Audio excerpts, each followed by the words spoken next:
শুধু একটা শব্দ নয়, মা মানে হলো নিঃস্বার্থ ভালোবাসা।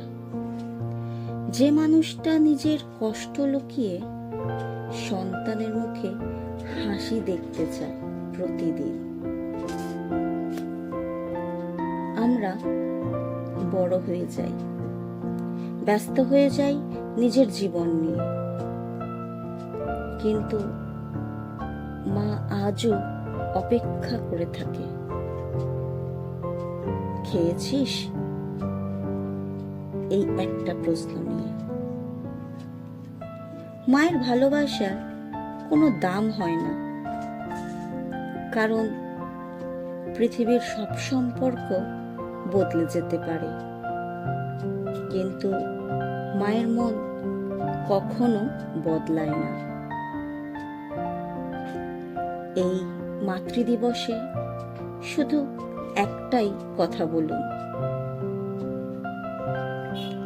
মা, তুমি আছো বলেই জীবনটা এত সুন্দর, এত মধুর। তুমি ভালো থেকো মা।